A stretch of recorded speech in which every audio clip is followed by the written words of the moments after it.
Ixi, a conexão tá ruim. É, a daqui do quarto. Sim, tá aberto. Como é que eu gravo?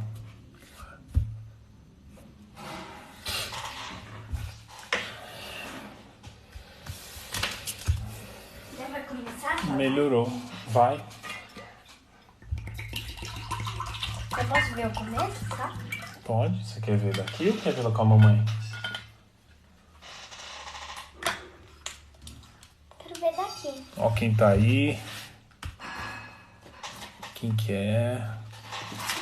O pessoal tá chegando. Terminando o expediente, né? Começando uma live agora é desafiadora. O Manuel entrou. Fala, Manuel. Tudo jóia? Andrezão. A mamãe? Mamãe tá lá, o vovô. O vovô Pé. A mamãe A respondeu. Kelly chegou, a Kelly chegou. Vou adicionar ela aqui pra gente começar.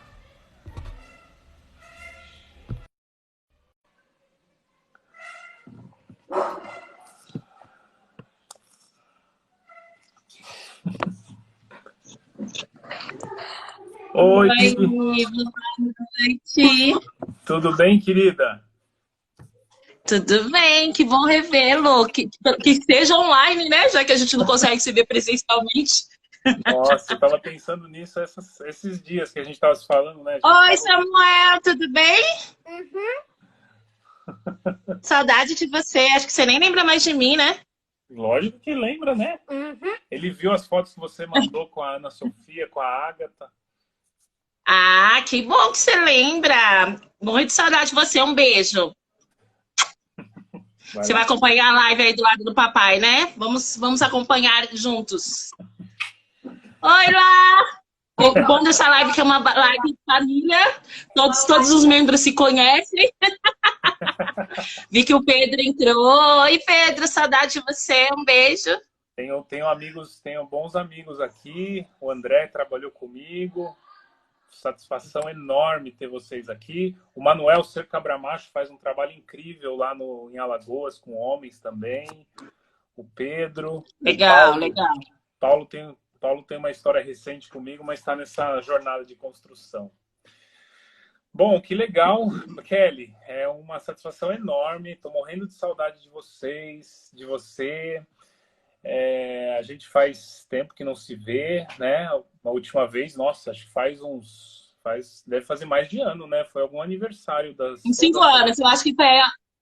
Não sei se foi aniversário da Agatha ou da Sofia, mas acho que faz entre 4 e 5 anos que a gente não se vê pessoalmente. Pois é. Quem sabe agora você já está de férias ou não? Tô de férias a partir do dia 3. Eu vou Ah, ficar uns 20 dias em São Paulo. Mas não sei se vai rolar da gente se ver, né? Contexto de pandemia aí é complicado, né?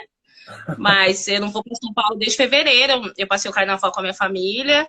E aham. aí depois eu vim, aí eu já tinha a Páscoa, já estava organizada para ir para São Paulo, aniversário do Ian, mas aí veio a pandemia, aí eu fiquei o período todo aqui em Brasília. Ah, que bom. Bom, para quem a gente Vamos combinou aqui lá. um roteiro, a ideia é a gente bater um papo sobre racismo, branquitude e masculinidades, né? Mas tem uma boa e uma má notícia para quem está nos acompanhando, né? A boa notícia é que a gente vai fazer 3 lives, uma sequência de 3 lives, porque são assuntos muito densos.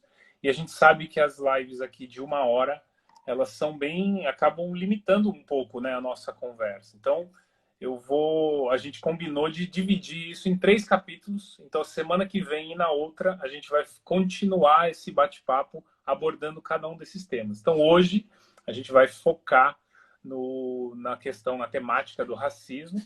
E antes de começar, a gente vai dividir em 4 etapas. A primeira delas eu vou fazer uma apresentação, e aí eu falo um pouco da minha história, né? Como é que eu cheguei até aqui. Aí a Kelly apresenta-se, fala da história dela, um pouco de como ela chegou até esse lugar onde ela está hoje. A gente, nesse meio tempo, vocês vão ver que as nossas histórias se cruzaram, né? Há mais ou menos 30 anos atrás. E aí, a gente vai fazer um bate-papo aqui. Eu vou ter algumas perguntas que eu preparei para você, Kelly. E aí a ideia é explorar essas perguntas com com toda a sua bagagem, do seu mestrado, do seu doutorado e da sua experiência como mulher negra à frente dessa luta antirracista. Combinado? Excelente, excelente, Felipe. Eu acho que é uma oportunidade. Quando a gente montou o roteiro, eu e o Felipe juntos, a gente percebeu que a gente tinha muitas questões. Eu tinha algumas questões para fazer para ele também tinha. A gente achou que em uma hora não seria possível fazer todas essas questões, então a gente decidiu fazer em 3 episódios. Acho que vai ser legal para quem vai acompanhar as lives, para entender como a gente vai construir essa linha de raciocínio. Acho que vai ser bem proveitoso. Então vamos lá, comece se apresentando, então, Felipe Requião. Bom, eu sou o Felipe Requião, sou casado com a Laís, tenho um filho chamado Samuel, que alguns viram aqui dando um oi para todo mundo. Bom, eu tenho 37 anos, atualmente eu moro em Valinhos, mas eu nasci em São Paulo. E nasci numa família com meus pais, minha mãe, meu pai, meu irmão. Sou o irmão mais velho. E desde o início minha família sempre teve muito claro quais são os seus valores, né? E esses valores, eu carrego esses valores comigo até hoje. E o que também reforçou esses valores foram alguns amigos, como a Kelly, que eu conheci logo na minha infância. Eu tinha, sei lá, 7, 8 anos, quando eu comecei a participar de um grupo de jovens, conheci um grupo de amigos, e desde então esses amigos estão conosco, né, Kelly? O Bruno, o próprio seu irmão, o Alex, o Rodrigo Jazinski, a Laís, a Letícia, enfim, uma série de amigos que até hoje fazem parte da nossa vida, cada um tomou o seu rumo, mas graças à internet, hoje a gente está bem mais conectado, a gente consegue estar conectado, o que é muito bom. E desde 2013, né, 2012, 2013, depois que eu casei, depois que eu mudei de cidade, eu comecei a olhar, né, a Laís engravidou, eu comecei a olhar para esse papel social da paternidade e tentar entender e olhar para mim, e isso começou a gerar uma série de reflexões sobre que homem que eu quero que meu filho seja, quais referências de homem que ele vai ter no futuro. Eu tive boas referências de homens, né? Eu me sinto privilegiado porque tanto nesse grupo de jovens, na minha família, eu tenho boas referências. Então eu queria me tornar uma boa referência para o meu filho. E fazendo análise, terapia, trabalhando algumas questões dentro de mim, eu comecei a perceber, investigar mesmo, que o machismo ele está presente dentro de mim. Seja através da pornografia, seja através dos meus gostos musicais, seja através das minhas particularidades, eu percebi que, nossa, eu preciso... Eu achava que eu era um homem desconstruído. Olha que engraçado. Todos nós pensamos. Por conta dos valores familiares, por conta da minha história e por um autoconhecimento raso, eu diria. E no consultório eu pude ouvir algumas falas que soavam estranhas. E isso me fez abrir para essa temática. Então, essa jornada em que eu estou mais efetivamente há um ano, né, um ano e pouquinho, eu comecei no momento em que eu vi que a Laís me mostrou o exame de gravidez. E isso vem evoluindo, né? Eu venho cada vez mais me permitindo sentir, né, tendo conversas com muitas pessoas e, né, por uma confluência de fatores, um ano atrás, quase um ano atrás, a partir do documentário O Silêncio dos Homens, que provoca os homens para sair da inércia, eu me juntei com alguns homens que tiveram a mesma sensibilidade, a mesma sensação, e criamos um grupo, o Hora H, inspirado nesse documentário. E aí, então, desde então, de 21 de setembro para frente do ano passado, a gente passou a se reunir toda semana, trazendo essas questões do masculino, do machismo, da relação de gênero, e a relação de raça está super linkada nessa desconstrução, né, na questão dos privilégios, da branquitude, como a gente elencou ali como um dos temas, e a gente está, desde então, nessa jornada. E eu tenho sentido que esse é um chamado para mim. Esse é uma questão que, nossa, tá vibrando dentro de mim, e eu tô muito feliz pelas pessoas que eu estou encontrando nesse caminho. E olhando para a minha história, eu vejo que você é uma referência muito forte, né? E eu tenho uma enorme apreciação por você, porque eu conheço a sua história, conheço as suas batalhas, né? A gente batalhou durante muitos anos juntos. E mesmo você estando, né, a gente estando há 5 anos fisicamente separados, você é uma grande amiga e referência quando eu penso nesse momento, nesse movimento de desconstrução e de ressignificação de algumas atitudes minhas. Então, é isso. Esse é o Felipe Requião. E agora, quem é a Kelly na fila do pão? Gente, boa noite a todas e todos que estão presentes aí na nossa live. É um prazer ter vocês. Provavelmente algumas pessoas não me conheçam, né? Eu sou a Kelly Quirino. Eu também nasci em São Paulo. Já moro em Brasília há 9 anos. E já morei em Bauru, Brasília, Nova Orleans, Brasília de novo. E não sei onde é meu próximo destino, né? Está aí nas mãos de Deus. Quem acompanha a gente desde o começo, eu falei, né? Minha família é toda de São Paulo. Eu sou a filha mais velha de 5 irmãos, 5 filhos. Minha mãe é a dona Ana, tá com 65 anos, o Felipe conhece. Meu pai é Benedito, e todos o chamavam por Tica. Meu pai já faleceu já há 11 anos. E assim, eu venho de uma família pobre, de um bairro de classe média de São Paulo. A minha vida com o Felipe se cruza por conta realmente da igreja, né? Acho que a igreja é um espaço assim, que une as nossas histórias e por muito tempo me ajuda muito nessa formação de valores que eu tenho até hoje, assim. Ainda que por muitas vezes eu possa ter alguma crítica à igreja católica, foram valores que eu aprendi, né? Por frequentar a igreja, o grupo de jovens. Eu avalio muito, assim, que essa ambição que eu tenho, essa perspectiva de ser persistente, resiliente, veio muito por conta desses valores, desse período que a gente vivenciou, entre 91, 92 até, né, 2000 e lá, quando a gente ingressa na universidade, né? Então, assim, o Felipe falou, eu sou uma pessoa que estuda a questão racial, só que, assim, a questão racial nunca foi, assim, ainda que eu seja uma mulher negra retinta, a questão racial entra na minha vida, na realidade, quando eu ingresso na universidade, em 2003. Porque até então, evidente, sou uma mulher negra, de uma família negra, num espaço em um bairro de classe média, onde a maior parte das pessoas que eu cresci eram brancas, mas eu não problematizava como eu problematizo hoje, assim, né? E o que é muito comum na trajetória das pessoas negras no país. Ainda que a gente tenha recebido apelidos racistas, manifestações racistas, quando eu era criança e adolescente, eu sentia todos os impactos do racismo, mas eu não conseguia nomear aquilo como racismo, né? E aí, algumas situações, né? Você ingressar no pré, e as pessoas já com 6 anos de idade, eu sofri isolamento social, porque eu era menina negra e nenhuma criança branca queria brincar comigo. Assim, eu tinha 6 anos de idade. Eu falo que é o primeiro espaço realmente que eu tenho contato direto com o racismo.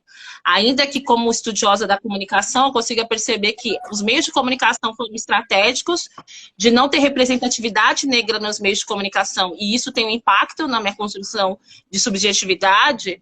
Mas é aos 6 anos de idade que eu tenho o primeiro contato com o racismo. Entro na adolescência, a dificuldade de arrumar namorado, a questão da objetificação, por eu ser uma mulher negra, de vários homens só se aproximarem de mim querendo sexo casual, mas nunca me assumi enquanto namorada.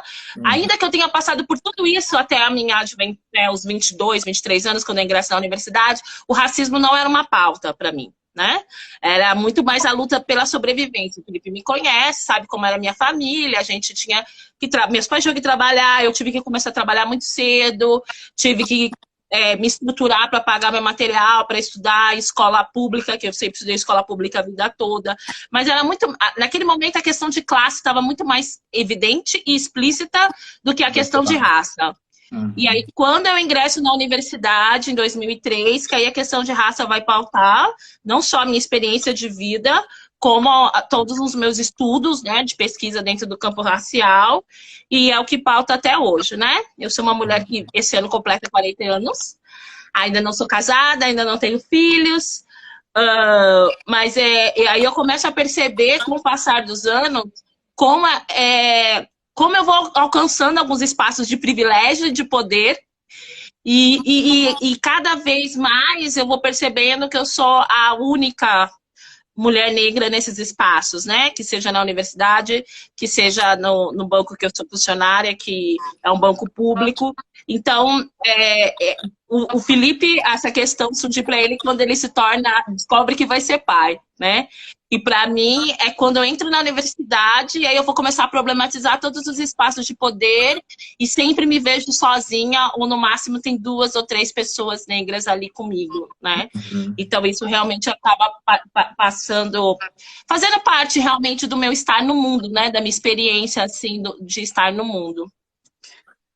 Muito bom. E é uma tomada de consciência do negativo, né? Isso que é marcante, porque eu tomo consciência pensando, porque assim, né? A gente até falou, né? Na pirâmide social, né? Na base da pirâmide estão, né? Quem a gente chama de minoria, que na verdade é a maioria.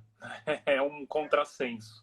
E no topo da pirâmide... Eu nem gosto de usar esse conceito, Felipe. Eu nem gosto de usar esse conceito. Para os meus alunos, eu falo, eu gosto de usar grupos historicamente excluídos.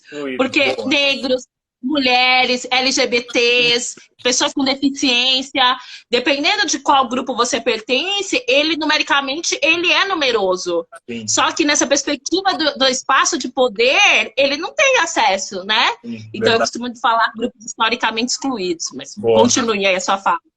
Então, quando você realiza, quando você se depara com essa problemática social, ela é negativa, né? E isso é muito... Imagino que o choque que você... Porque imagina, você vem ali de um grupo, você via suas batalhas, mas ao mesmo tempo isso não era tão escancarado, né? E aí no momento em que você se depara com isso, imagino que isso... Como é que foi esse momento, né? Como é que você se enxergou nesse momento e de onde tirar forças, né, para você poder continuar a sua jornada e chegar, né, onde você está hoje, né? Tem uma psicanalista, ela era negra também, ela é uma mulher negra que acabou estudando psicanálise, o nome dela é Neuza Borges. Ela tem vários trabalhos na psicanálise, não só da questão racial, mas ela tem um livro que é um marker dos anos 80 chamado Tornar-se Negro. E quando ela, né, também ela é uma mulher negra retinta, quando ela tem consciência da sua negritude, isso acaba tendo um impacto muito grande na subjetividade dela, e ela acaba a vida dela, por exemplo, se matando nos anos 90, né? Mas nesse livro, a Neuza Borges, ela trabalha muito isso, assim, né? A consciência racial, infelizmente, se dá primeiro pela negação, né? Primeiro você nega, porque realmente a experiência de ser negro no espaço racista, e eu falo de negro por conta da minha experiência enquanto mulher negra, mas isso se passa pelos indígenas, isso com certeza se passa por judeus, ciganos, quem pertence a um grupo que não é hegemônico. Você nega aquilo porque realmente a experiência é negativa, né? Como eu te falei, a minha primeira experiência com racismo, eu tenho 6 anos de idade, eu brinco sozinha. Há uns tempos atrás, a Ana Paula Chongani, ela é uma influencer, também tem um programa na GNT, ela postou um vídeo, não sei se você lembra, da filha dela brincando sozinha. A filha dela, na época, devia ter uns 4, 5 anos, e ela problematiza que fala, esse é o primeiro espaço da solidão da mulher negra. E me impactou muito, porque eu passei por isso em 1986. A filha dela, agora em 2018, estava passando. Então, ainda que tenha se passado 30 anos, os espaços são os mesmos, né? Infelizmente, assim. E aí, então a Neuza Borges fala muito sobre isso, né, Neuza Santos? Primeiro é a negação. Então, primeiro você nega, porque não é bom você ser negro. Depois vem a tomada de consciência, né? Porque aí você vai adquirindo maturidade, você vai começando a perceber como funcionam as estruturas e que tem muitos aspectos positivos em ser negro, mas não é contado. Aí a questão do perigo da história única. Não sei se alguém já viu aquele TEDx da Chimamanda, uma escritora nigeriana. Se você não viu, assista. Mas é clássico, ela fala o perigo da história única, né? A história é contada pelos que vencem. E quem venceu foram os europeus e os brancos, né? Então, quando você só é contada a história dos bandeirantes, só é contada das pessoas que vencem, você não tem referência. Sim. Então, tomar-se consciência é você conhecer a sua história. E a minha tomada de consciência se deu quando eu entrei na universidade. Porque ali eu começo a ler coisas sobre negritude, passo a conhecer mais a minha história e passo a desenvolver uma autoestima e uma valorização por ser uma mulher negra. E depois da tomada de atitude, depois da tomada de consciência, aí vem a tomada de atitude, né? Que é essa perspectiva de você fazer incidência, né? E aí a minha perspectiva de fazer incidência se deu tanto na academia, por eu estudar relações raciais, quanto nos espaços políticos, por eu ser militante dentro do movimento negro, Felipe. Perfeito. Então, assim, a jornada de uma pessoa negra se dá, infelizmente, ainda pela experiência negativa, né? É a experiência negativa que ainda... E aí eu tô falando de países racistas, né? Não tô falando de países onde não tem uma estrutura racista. Mas ainda se dá pela experiência negativa, infelizmente. E de que forma, aí já entrando no nosso bate-papo, pegando alguns ganchos do que você falou, como é que você identifica a manifestação do racismo como estrutural na sociedade do Brasil atualmente? A gente costuma... o senso comum acredita que o racismo é só essa experiência assim, de ofensa racial, né? Da injúria racial. Que é quando me ofende a partir da minha cor, a partir do meu cabelo, a partir dos meus traços fenotípicos, né? Meus traços físicos. E isso isso é uma gota no oceano, né? E essa manifestação racista é só o detalhe. Né? E é isso que eu não tinha consciência quando eu era mais nova. Porque o racismo, na realidade, é um sistema criado onde convencionou-se que o grupo hegemônico vão ser as pessoas europeias, as pessoas brancas, os homens cristãos, heterossexuais, cis, ou seja, toda uma normatização a partir disso. E isso começa com a questão da colonização das Américas. É a primeira vez na história que, a partir de características físicas, você reestrutura a sociedade. Então, os europeus chegam como os superiores, os inteligentes, o que conhece a civilização, e com o argumento que vem civilizar as Américas, subjuga indígenas e pessoas negras, né? Então, todo o processo de evangelização e de genocídio do povo indígena e o processo de escravidão com a população negra, né? Porque o que não é contado na história é que a África tinha civilizações, que a África tinha tecnologia, que a África tinha conhecimento. A primeira civilização que a gente tem do Ocidente é o Egito. O Egito fica na África, entendeu? Era uma sociedade que conhecia agricultura, conhecia geometria, conhecia astronomia, né? Então, assim, o europeu não tinha que ir para a África para civilizar, né? Que sejam momentos históricos de conhecimentos diferentes, mas tinha civilizações que tinham conhecimento ali. Então, assim, a primeira coisa que a gente precisa entender é isso. O racismo é um sistema que foi criado a partir da colonização das Américas, no qual um grupo se torna hegemônico e os outros grupos são inferiorizados para eles serem explorados. Né? Então você inferiorizou a pessoa indígena, você inferiorizou a pessoa negra para ela ser explorada, que seja por a sua mão de obra, né? Que seja para você não, enfim, não fazer levante e se insuflar contra a colonização europeia. Só que o racismo, ele também é sofisticado, porque ele vai se adaptando conforme a época que ele está.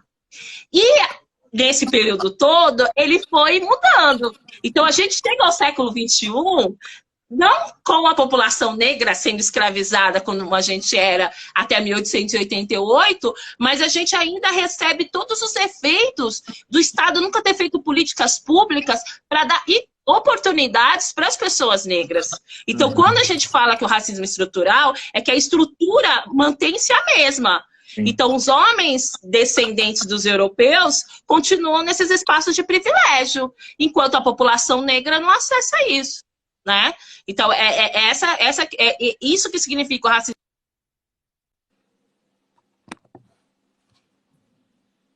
Opa, acho que a conexão da Kelly.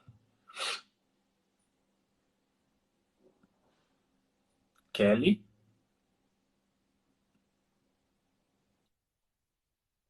Acho que cortou sua fala no momento que você estava falando que isso Você me explicava... viu, Felipe?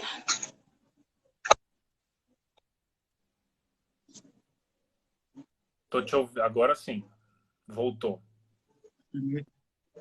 Ótimo. Tá me vendo bem? Tô te vendo. Tá. Então agora acho que parece que normalizou aqui o sinal. Cortou bem no momento que você falou que isso contribui para a manutenção daqueles privilégios, daqueles que acabaram sendo hegemônicos. Exatamente, exatamente.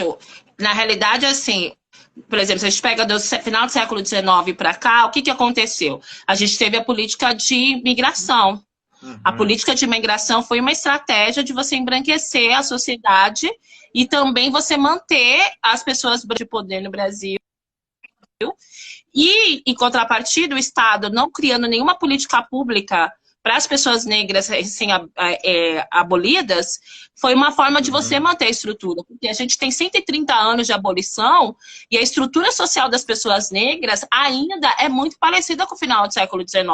Essa semana mesmo sai um resultado da taxa de analfabetismo, do acesso ao ensino médio no Brasil. A maior parte das pessoas analfabetas ainda são pessoas negras. A maior parte das pessoas que não entendem o ensino formal, o ensino fundamental e médio, são pessoas negras. Porque a gente tem questões estruturais. Eu gosto muito de usar o conceito da Kimberly Crenshaw, que chama interseccionalidade. Que é que quando um grupo, eles tomam pressões de gênero, de raça, de classe, ele se torna mais vulnerável nessa estrutura que a gente tem de sociedade. Então, assim, por isso que quando a gente estava até conversando, né, a gente conversou assim... Essa live é bem interessante porque eu represento um grupo que está na base da pirâmide, que são as mulheres negras.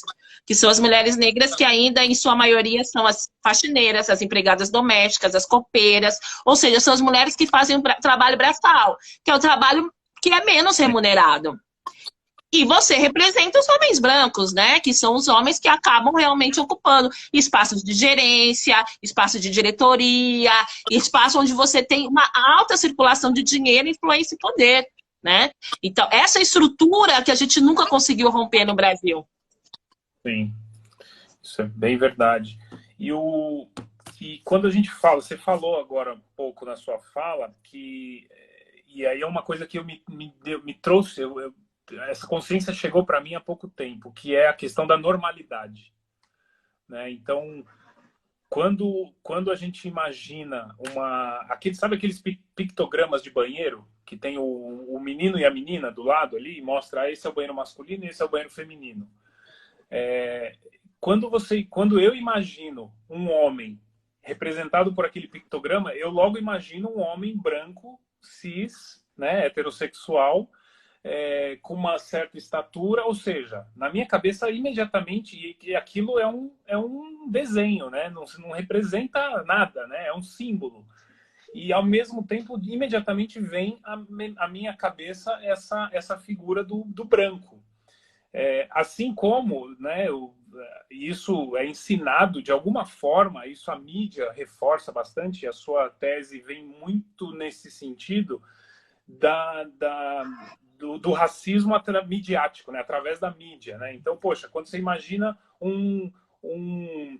uma pessoa pobre, né? É difícil você dissociar de um negro, né? Eu que sou branco posso falar porque eu estou nesse lugar. E isso para mim é uma consciência que veio há pouco tempo, vem te acompanhando, vem dos casos de racismo, né, que são mais, né, explorados pela mídia. Então, eu passei a entender o racismo como uma implementação radical dessa normalidade. Então, todo mundo tem que seguir esse padrão. Se você não é, esse padrão, né, branco, de olhos castanhos, olhos claros, ou loiro, ou estatura mediana, você não é normal. Né? É uma questão que eu comecei a entender recentemente. E aí só existe esse outro, por quê? Porque ele é excluído por quem definiu essa normalidade, entendeu? E aí só existe o racismo porque ser branco é o normal. Qual é a sua visão sobre essa normalidade aqui no Brasil? Então, é interessante a gente problematizar essa questão de ser normal, porque isso aí são representações, é isso que você falou. São representações sociais, né? E a mídia, ela reproduz essa representação social, né? E aí, realmente, entra na sua cabeça que o ser normal é você ser um homem branco, cis, né? Porque você, quando pensa no banheiro masculino, você pensa que é o homem que nasceu naquele corpo de homem e ele se identifica com aquele corpo, né? Mas se você é um homem trans, você já não entra naquela representação, né?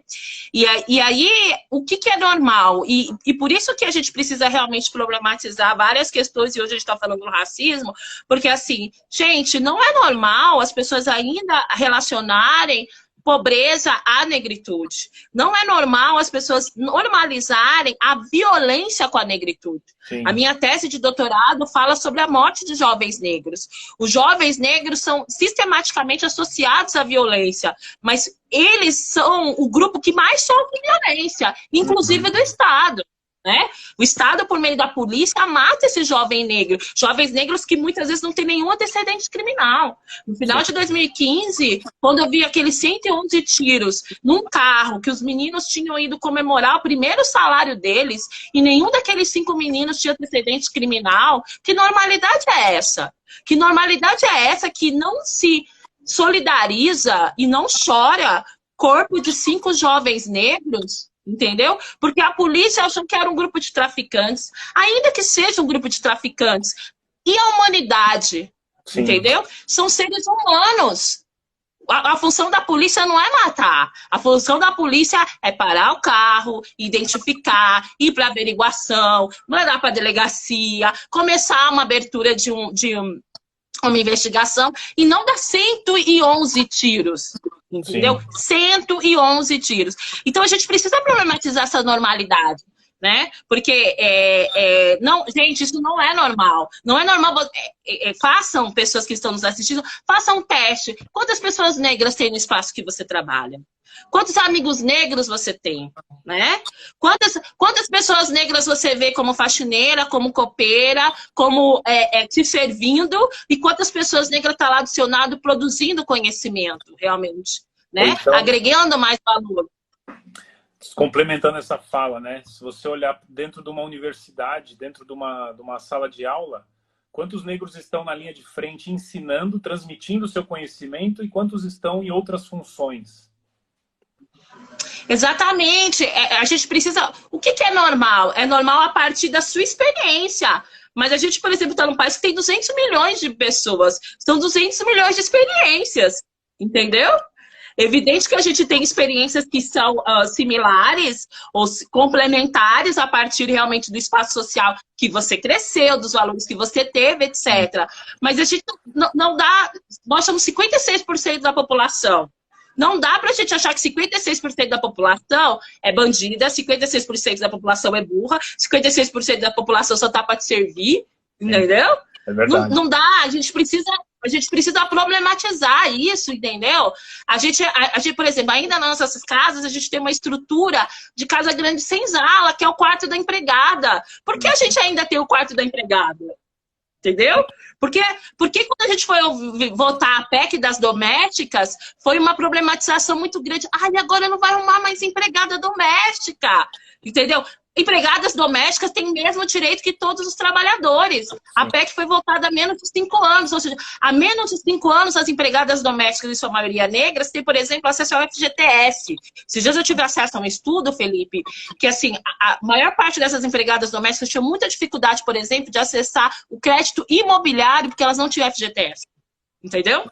Então, olha o impacto que quando você coloca o serviço doméstico na mesma condição que o seu trabalho que de carteira assinada, o meu trabalho de carteira assinada, a pessoa, além de ter, que antes ela já tinha realmente, né, férias e 13º, ela passa a ter FGTS, que era uma coisa que ela não tinha, seguro-desemprego, que era uma coisa que a pessoa não tinha, entendeu?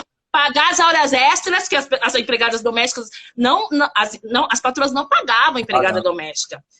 Não pagavam a hora extra das empregadas domésticas. E as domésticas, às vezes, chegavam na casa da pessoa às 7 horas e embora às 7, 8 horas da noite. Né? Esses dias, só para terminar essa frase, esse pensamento da normalização, pandemia, eu tô em casa, eu tô fazendo tudo, como, né, a maior parte das pessoas, home office, limpando a minha casa, cozinhando, essas coisas todas. E eu tenho uma pessoa que vem aqui em casa quinzenalmente, eu moro numa kitnet, 30 metros quadrados. Tem uma pessoa que de 15 dias vem aqui limpar a minha casa. E aí, num sábado, eu tava aqui, eu tive uma reunião de manhã, à tarde eu tava limpando a casa, e no final da tarde eu tinha que fazer um negócio ainda, eu tinha que sair urgente, porque eu tinha que resolver uma coisa que a minha irmã me pediu de São Paulo, que só dava para resolver aqui por Brasília. Aí eu problematizei assim, limpando a casa, era 3 horas da tarde, eu tava correndo, aí eu pensei assim, cara, eu só sou o que eu sou a pesquisadora que eu sou, porque essa pessoa vem quinzenalmente na minha casa, limpa a minha casa, e nos meus finais de semana, antes da pandemia, eu consegui acordar no meu sábado, fazer minha unha, fazer minha feira, e à tarde eu podia me dedicar à minha pesquisa, entendeu? Meu sábado à tarde, ou eu estudava algum idioma, ou eu estava me dedicando à pesquisa, porque eu tenho uma pessoa que possibilita a minha casa estar limpa, minha casa estar em condições mínimas de habitar. E aí eu problematizei, eu, enquanto uma mulher negra solteira, de classe média, posso isso. Quantas mulheres negras estruturam a vida de várias mulheres brancas que se tornam executivas? Sim. Então, são essas questões que a gente tem que problematizar. Você, mulher branca, que é gerente, que é diretora, ou que seja uma assessora, você pode sair da sua casa, muitas vezes, porque você tem uma outra mulher, e em sua maioria são mulheres negras, que está limpando a tua casa, está fazendo a comida, está cuidando dos teus filhos, para você ter uma carreira bem-sucedida. Então, por que não pagar todos os direitos trabalhistas para essa mulher? Porque você está recebendo todos os direitos trabalhistas. Então, são essas questões que a gente normaliza e que não é normal, né? Que a gente precisa realmente problematizar, porque isso mantém a desigualdade social do nosso país.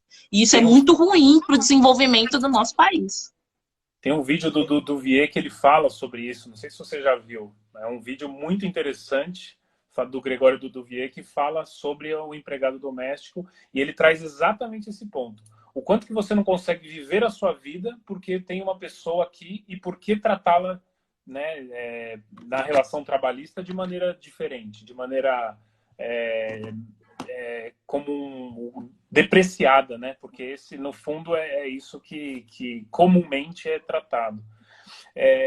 Tem um recorte de gênero aqui, aí, mas a gente pode discutir quando eu falar de masculinidade também, né? Porque geralmente o cuidar é relacionado à mulher, né? Você, quanto homem, se beneficia muito desse cuidar. Porque na minha fala eu até coloco, né? É uma mulher negra que ajuda uma mulher branca, porque essa mulher branca também tem responsabilidade de cuidar. Ela tem que cuidar da casa dela, ela tem que cuidar do marido, do filho, enfim, entendeu? Só que essa mulher branca tem a possibilidade de pagar uma mulher negra. A mulher negra não tem essa possibilidade. Exato. É muito bom, Kelly. E outro dia a gente até comentou mais recentemente, né, nas nossas conversas, que eu li um artigo que citou o Juarez Chaves, chefe do Departamento de Comunicação, né, lá na Unesp, onde você estudou, dizendo que ele prefere dizer que toda pessoa branca no Brasil se beneficia do passado escravocrata desse país e daquilo que hoje se chama de branquitude, que é o quê? A vantagem que os brancos têm em relação aos não brancos, principalmente sobre os negros. E aí, como é que eu, e quem está assistindo a live que se identifica com essa posição, com esse lugar, homem branco, cis, classe média, renda estável, CLT, né, e todos os benefícios que eu tive e que eu conquistei também, né, porque quer dizer que a branquitude existe e que não existe luta para eu chegar até onde eu cheguei, também é uma falácia, mas que sim, a corrida não é igualitária. Então, como é que eu, nessa posição, como é que eu posso contribuir para que essa luta seja de todos, né? E que a gente vença essa luta? Que dicas que você me dá? O que eu posso fazer? Eu primeiro até vou te perguntar uma coisa. Com quantos anos você começou a trabalhar? Com quantos anos eu comecei a trabalhar formalmente? Com 17 Estágio, anos. teu primeiro estágio, vai. Teu primeiro estágio, você tinha quantos anos? 17, tá. Eu e meu irmão, você sabe que a gente começou acho que com 13, 14, né? Uhum. Então, assim, você começou com 17, a gente começa 13, ou seja, 4 anos antes de vocês. Sim. Então, isso já é um exemplo que faz com que, tipo, eu tive que entrar no mercado de trabalho 4 anos antes de você para começar a me ajudar nas contas da minha casa, por exemplo. Eu acho que quando você com 17 anos começou a trabalhar, você não precisou ajudar seus pais a pagar a conta, precisou? Não. Então, e isso é um exemplo do ponto de partida. E é isso que o Juarez está falando, entendeu? Tipo, o Felipe, aos 17 anos, ele começa a trabalhar e ele não tinha a preocupação de ter que pagar uma conta de água, uma luz e um gás, entendeu? Sim. Eu começo aos 13 e já sou assim, tipo, eu ganhava 10 reais, 15 reais, já dava lá para minha mãe para ajudar a comprar um pão, um leite e foi assim a vida toda, né? E até hoje eu ajudo a minha família, assim. Eu ainda sou a pessoa que tem a maior renda da minha família, e eu e o Alex, e a gente ajuda a minha mãe, por exemplo, né? Quer dizer que com 13, 14 anos, sua renda já era contado como parte da renda familiar, né? A minha... Você lembra? Quando eu entro na Unesp em 2003 e vou para Bauru, e vocês ajudam com a vaquinha, tudo, eu não sabia se eu ia conseguir ficar em Bauru. Uhum. Porque é 300 quilômetros, minha família não tinha dinheiro para me manter lá, ainda que fosse uma universidade pública, não tinha alojamento estudantil e nem tinha restaurante universitário. Então, ainda que eu tenha entrado numa universidade pública, eu ao entrar, eu não tinha certeza que eu ia me formar. Eu tinha uma vontade muito grande, mas eu não tinha recursos materiais que me garantissem, não, você vai terminar. Diferente de você, não é? Sim, quando você entrou na PUC, você sabia que os teus pais iam pagar os 5 anos de PUC, não sabia? Tive certeza desde o primeiro dia, verdade. Isso só são alguns exemplos para as pessoas terem noção qual é o ponto de partida. Se eu chego hoje no mesmo patamar que o Felipe, o meu esforço foi no mínimo 3 vezes maior que o do Felipe. No mínimo. Entendeu? Para eu poder ter uma vida de classe média que eu tenho, falar inglês que nem você fala, morar no bairro de classe média que nem eu moro, né? Uhum. O meu esforço, no mínimo, foi 3 vezes maior. Mas só tomar essa consciência não é suficiente, né, Kelly? Porque, putz, assim, uma vez que eu não vou subir no seu sapato, né, não vou vestir não vou me vestir de Kelly para poder sentir na pele. Como é que eu posso trazer consciência até para esses homens que estão comigo nessa jornada de desconstrução? Como é que eu posso abrir as portas? Como é que é fazendo esse tipo de conversa?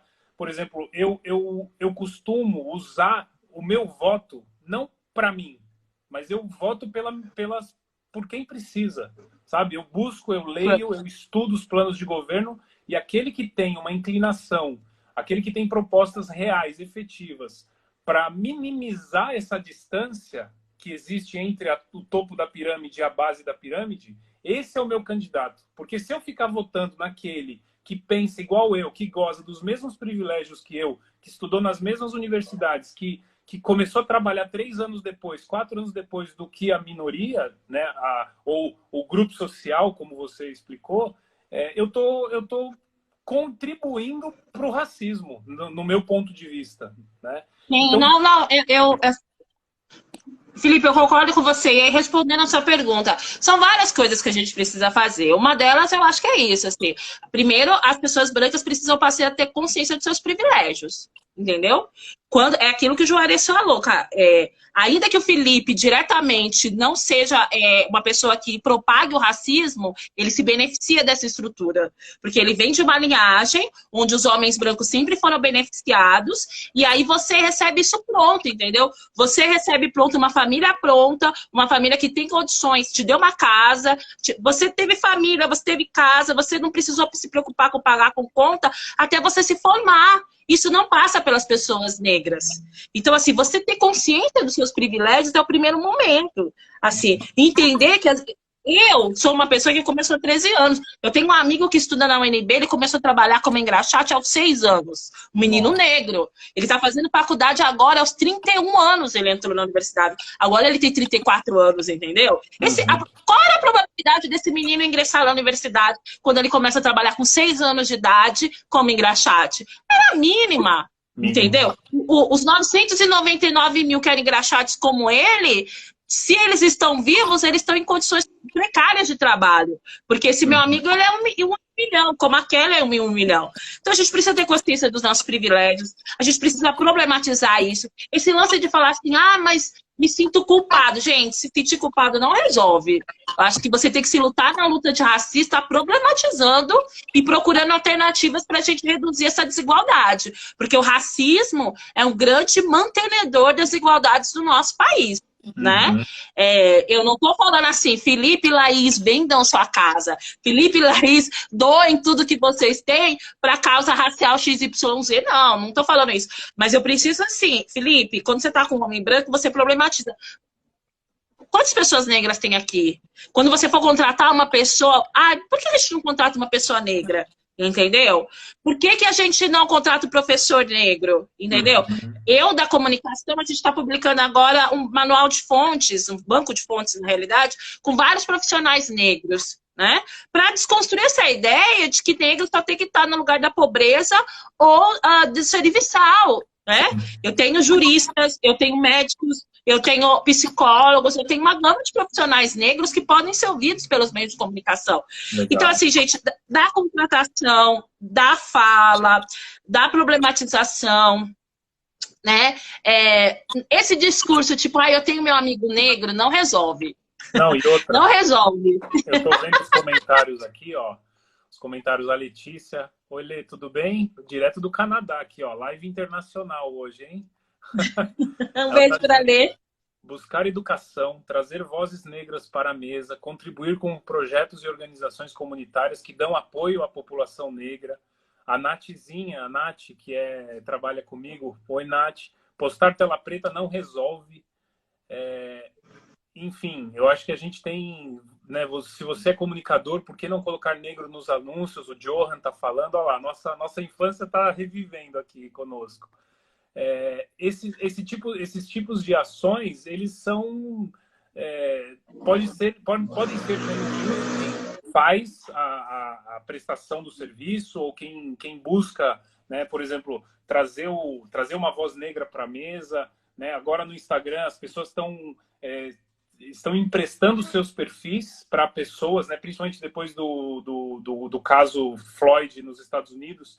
Isso gerou, né, o Black Lives Matter, gerou uma onda de atenção ao racismo, e aí muitos perfis com milhões de seguidores emprestaram seus perfis para negros colocarem ali, se expressarem e serem notados, porque poderiam ter muitos seguidores, mas dentro da sua comunidade. Então, talvez ir nesse sentido faça muito mais sentido do que simplesmente falar, tem um amigo negro, eu ajudo com não sei o quê, ou eu posto uma tela preta com a hashtag Black Lives Matter. O Felipe pode falar de racismo. O racismo não é só as pessoas negras que têm que falar, as pessoas brancas também têm que falar, a partir do seu lugar de fala e das suas experiências, entendeu? Agora, o Felipe pode, numa mesa de pessoas, e falar assim, olha, gente, o racismo é um sistema estrutural onde hierarquiza grupos e as pessoas negras não estão aqui representadas. O que a gente vai fazer? Entendeu? As empresas já tomaram consciência que quanto mais diversidade você tem, melhor. Você traz muito lucro para as empresas. Sim. Então, as grandes empresas já trabalham com políticas de gênero, políticas de raça, políticas de pessoas com deficiência, né? Esse momento de pandemia trouxe muito essa questão das causas, né? Sim. Então, gente, não é porque você é branco que você não pode falar de racismo. Você pode sim, né? A partir dos seus privilégios e problematizando, né? Sim. E aí problematizando tudo, desde uma publicidade que você pode, da contratação de alguém, de você ajudar. A gente não teve agora no período da pandemia, um pouquinho do Enem, se você podia pagar uma inscrição do estudante negro. Cara, isso é de fundamental importância. Sim. Porque pagar um Enem de um estudante negro, você que sabe, eu sou a prova viva. Eu tenho o que eu tenho porque eu estudei. Sim. Né? Então, assim, você pagar o Enem de um menino, o menino às vezes entrar numa universidade que seja pública ou particular, ele rompe com essa estrutura de pobreza e ele garante aos seus uma vida melhor.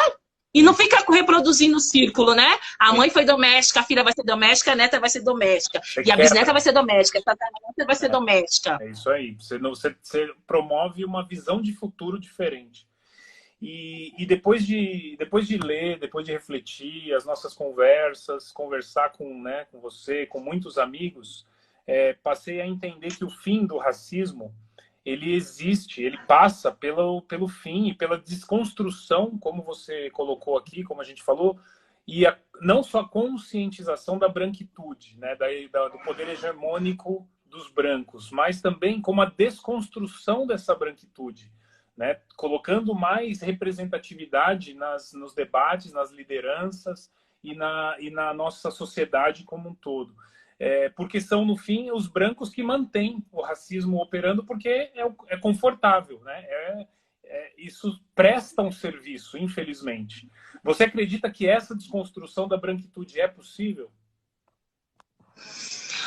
Felipe, eu costumo falar, foram 300 anos, primeiro vivendo o racismo e construindo ele depois, né, no século XVIII, você tem Kant, você tem Hegel, você tem vários filósofos que vai construir epistemologicamente o racismo, e aí essa perspectiva racista, racialista, chega no século XX, já tinha exterminado a população indígena nas Américas, violentada a população negra, e aí, assim, a gente passa há 60 anos trabalhar com racismo quando ele se manifesta na Segunda Guerra Mundial com a perseguição e morte dos judeus, né? Então, quando o racismo chega nos brancos, aí ele começa a ser problematizado. Então, foram 350 anos, né, ou 450 anos aí, gente, reproduzindo essa estrutura racista, e a gente está 60 e 70 só problematizando.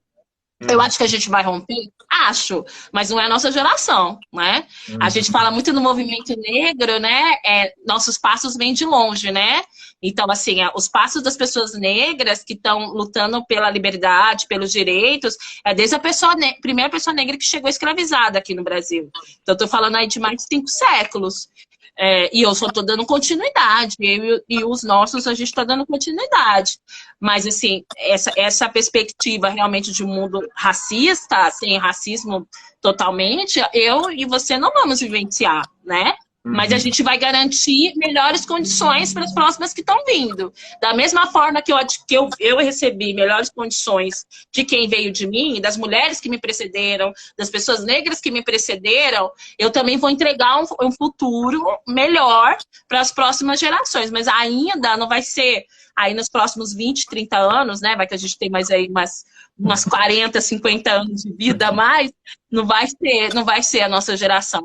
Mas eu acho importante que a gente está conseguindo... Eu tenho 40 anos, né? Eu já estou nessa questão há 15 anos. Black Lives Matter já existia, né? Black Lives Matter começou em 2013. Em 2014 já teve vários protestos por causa da morte do Eric Garner lá em Nova York, na mesma situação de George Floyd, né, quando ele falou que ele não conseguia respirar, e do Michael Brown em Ferguson. Mas é o primeiro momento aqui no Brasil que eu vejo que as pessoas brancas estão sendo impactadas. Né? Nos meus 39 anos e nos 15 que eu tenho estudado, é a primeira vez que eu estou vendo as pessoas brancas, porque o racismo, e aí você falou do partido, das pessoas que você vota, etc., entre esquerda e direita, o racismo continua lá nos dois lados. Uma colega minha esse dia essa semana falou assim, estava tendo a assembleia do sindicato dos bancários, tudo, e só falava da questão das privatizações, dos bancos, não sei o quê, só questão de classe, e a questão de gênero e de raça nem pautou. Ou seja, é uma representação sindical ligada à esquerda, né? Então eu falo, gente, entre a esquerda e a direita continuam cometendo os mesmos equívocos quando se fala de racismo. Sim, e verdade. Não problematizam o racismo, né? Na instituição que eu trabalho, de 97 mil funcionários, 28% só são negros. 28%. E a gente ainda está lá nos cargos iniciais. Eu não tenho pessoas negras como diretor, como presidente, imagina. Então, eu acho que, assim, ainda não é na nossa geração, mas eu acho que o ponto positivo é isso, assim. Várias pessoas brancas estão tomando consciência que elas precisam realmente repensar seus privilégios e, a partir disso, a gente construir uma agenda antirracista para o desenvolvimento do nosso país e para a diminuição das nossas desigualdades. Sim, perfeito. Falta aqui, pelo contador, faltam 5 minutos, Kelly. Tem uma pergunta muito interessante do Carlos França sobre o Mandela. Ele diz que ele é fã do Mandela, ele era negro, sofreu uma dura perseguição, foi preso por muitos anos. Quando ficou livre, ele não nutriu ódio pelos brancos, pelo contrário, ele trabalhou pela união dos brancos e negros. Não sei se vai dar tempo de responder. A gente tem uma outra live semana que vem sobre branquitude. A gente pode guardar para a semana que vem, a gente pode até começar falando sobre essa aproximação do que o Mandela promoveu. Eu, particularmente, sou fã do Mandela, como homem sensível que ele foi, né? E só me diz rapidamente como é que você lê o Mandela e o papel dele nessa luta. Não. Eu acho que essa mensagem, assim, a própria vida do Mandela, o Mandela e o Martin Luther King, nessa perspectiva, eles convergem muito, né? Porque eles trabalham numa perspectiva de luta não violenta, né? De desobediência civil. Os dois trabalharam na perspectiva de desobediência civil contra o apartheid na África do Sul e contra as leis segregacionistas do sul dos Estados Unidos. E a gente, no movimento, a gente até costuma falar, brancos, a gente só quer reparação. A gente não quer vingança. Porque se a gente quisesse vingança, a gente usaria os mesmos artifícios e instrumentos que os brancos usaram em nós. Eu não sei se as pessoas já tiveram oportunidade, mas leiam Um Defeito de Cor, da Ana Maria Gonçalves. Os primeiros capítulos da história da Kendi, que é uma africana que chega em 1808 no Brasil, há 8 anos, gente, é muita dor e é muito sofrimento. Não é como o Gilberto Freire falou em Casa Grande Senzala que a escravidão foi harmônica. Não foi. Foi muito violenta, né? E ainda que tenha tido tanta dor e sofrimento, a gente só quer igualdade de oportunidade, entendeu? Então, eu gosto muito dessa perspectiva do Mandela, porque assim, Felipe, eu não quero que você deixe de ter o usufruto e o conforto que você teve, porque você também tem a sua trajetória. Mas eu gostaria muito que aqueles 5 meninos que foram assassinados nos centros de tiros pudessem se tornar homens, ter a casa que você tem e ter o filho que você tem e a esposa que você tem. E o racismo nega isso deles, entendeu? Entendi. Né? Então, é nessa perspectiva que eu acho que o que o Mandela fala é o que os pretos e pretas no Brasil querem, gente. A gente só quer reparação, a gente não quer vingança, não. A gente vai nessa linha realmente de união, de paz, de amor, mas sempre com essa perspectiva de reparação, entendeu? Reparação, reparação, reparação. Muito legal, Kelly. A gente tem 2 minutos, eu vou conceder os 2 minutos para você. O pessoal daqui, uma boa parte me conhece. A gente se vê em breve. Kelly, pode falar. Eu amo te ouvir. Gente, assim, olha, eu citei várias pessoas aqui legais. Quem puder, então, procure a Chimamanda aí, no TEDx, né? O Perigo de uma História Única. Leiam a Ana Maria Gonçalves, Um Defeito de Cor, que é muito legal. A Djamila Ribeiro tem um manual antirracista que está entre os best-sellers nos últimos meses. É super simples, tem vários conceitos do que é racismo, o que é raça, o que é branquitude. Para quem não conhece, é um bom início para entender um pouco da questão de racismo no Brasil. O manual da antirracista da Djamila Ribeiro, pequeno manual antirracista, um livrinho amarelo, muito tranquilo. Me sigam nas minhas redes sociais, sociais, @KellyQuirino. Se vocês procurarem lá, vão ver minha participação no Band News que eu tive esses dias, falando sobre racismo, todo esse racismo na Inglaterra, Estados Unidos, aqui no Brasil, problematizando essas questões. Não se trata só de classe, gente. Por isso que a gente vai fazer até 3 episódios aqui, porque tem aquilo que eu falei, interseccionalidade. Vou até sugerir a Carla Cotirene, é uma pesquisadora baiana que tem um livro chamado Interseccionalidade. Bem legal para vocês entenderem, né? Quando a gente tem um país racista, um país sexista, né? Que o Brasil é um país muito sexista, machista, e um país desigual, você continua reproduzindo isso, né? Então, assim, para o futuro das próximas gerações, né?